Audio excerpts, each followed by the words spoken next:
folks, Chris here with the Crabapple Cottage. Today I wanted to make another powder. I wanted to make wild mushroom powder. So this past fall I did a lot of foraging of wild mushrooms. I'm trying to remember all the types I did. I did hen-of-the-woods, chicken-of-the-woods, puffball, mini puffball. I think sometimes they're called like wolf farts or something like that. What else did I do? I can't even remember. Some boletes. Lion's mane, a few other things. Anyways, I ended up dehydrating a lot of them, diced them and dehydrated them, and then later on I made a wild mushroom, cream of mushroom soup, which was amazing. And then I gave away a large jar of the mixed wild dehydrated mushrooms to my family member as a Christmas gift, somebody who likes to cook. So this is what I have left of the mushrooms. It was kind of funny because in the fall when I was harvesting these mushrooms, when I was foraging, I thought I had like way too many mushrooms. Like, what am I ever going to do with all these mushrooms? And I went through them, surprisingly. So this is what I have left. I have 2 jars of hen-of-the-woods, 2 quart jars of hen-of-the-woods. And here you can see the hen-of-the-woods.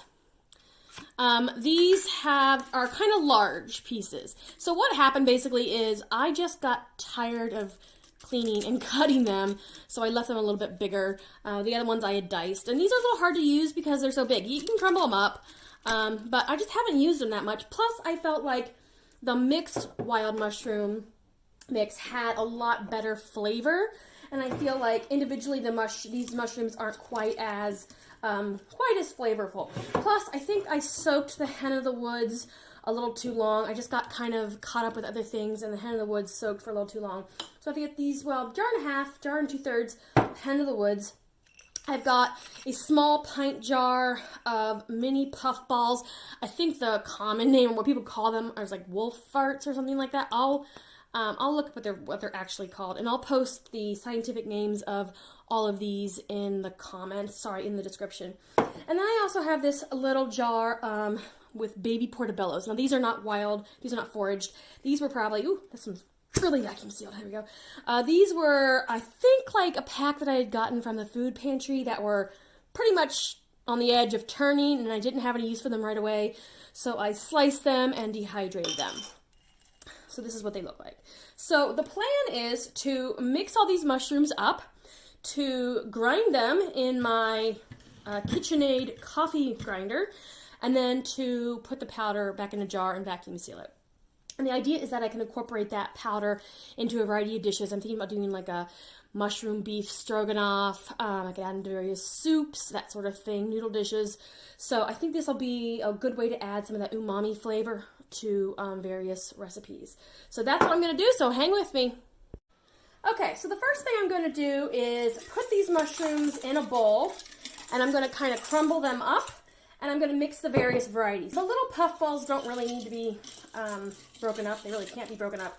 They were actually cut in half when I initially dehydrated them, but these hen-of-the-woods definitely need to be broken up. So I'm going to try it with my hands, and if that doesn't work, then we'll switch to something else. But since they're dehydrated, they should be pretty friable. Should break up pretty easily. So I got all my mushrooms in this bowl, kind of broken up by hand, mixed up so the flavors will all be mixed. Now I'm going to put the mushrooms into my coffee grinder. If I have something that's really fine and hard to work with, I can use the funnel, but I think I can just put them in like this. There are various other grinders out there, like Ninjas and stuff like that, that you can use. This is what I have. I don't really see the need to buy another kitchen appliance right now. So I just do have to do it in small batches.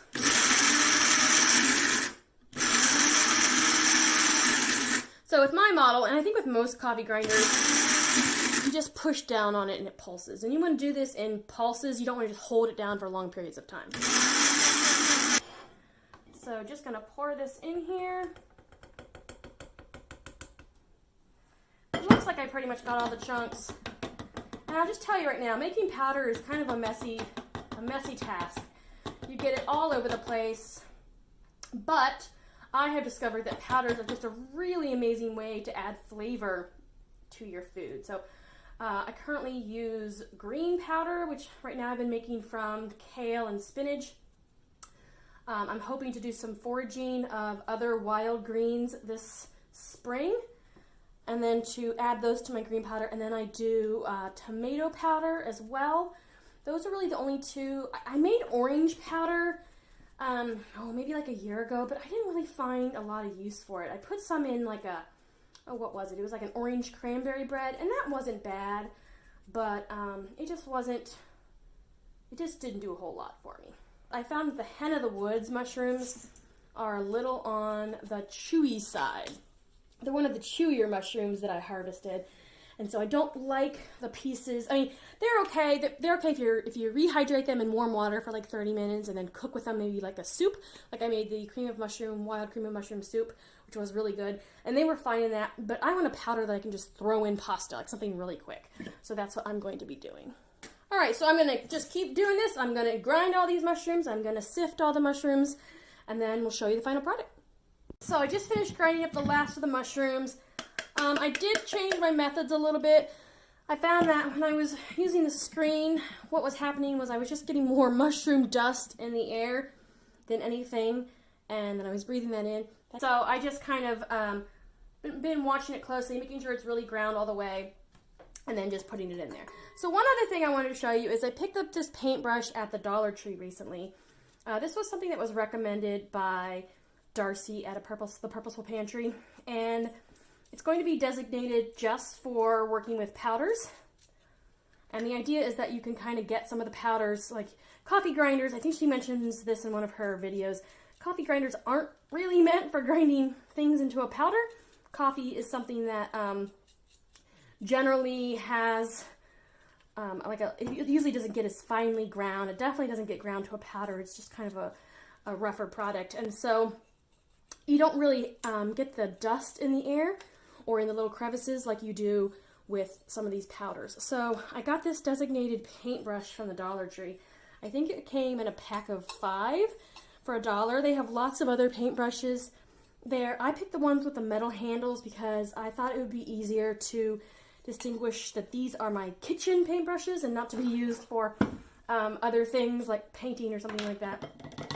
So that is what I got. I rinsed it off, let it dry really, really well, and now I'm using it for powders, and it does seem to be helping get some of the powders out of the nooks and crannies and the surfaces. I do usually use plates like this to kind of catch stuff, and sometimes I can salvage what's on here, sometimes I can't. It just kind of depends on how much, if it's even worth salvaging. I do have quite a bit here, so I think I'm going to salvage this. So I'm just going to do this. Even if you're not a canner, having one of these canning funnels is a must if you do anything like dehydrating or putting anything in a jar. You're just a great little tool. All right. So there we go. Got that mushroom powder everywhere, guys. And here we go. Here is my finished mushroom powder. It's about a third, almost a half, of a quart jar of mushroom powder. It has a really great flavor. It'll be a really fun addition. I'm going to practice doing some prepper pantry meals with this. It'll be interesting to see how I can use it. And if you think about it, I had basically 4 jars of mushrooms. Some of them only had a little bit in it, but I had 4 jars of mushrooms, and this is how much powder I have. And so powdering your dehydrated products is a really good way to make them take up less space. And this will be a fantastic ingredient to take with us when we go camping this summer, because we can just add it to things for some flavor. So, all right, that's how you do it, guys. I'm going to vacuum seal the top of this and put this by my stove so I'm ready to use it whenever the mood strikes. Thanks for watching, guys. Talk to you later.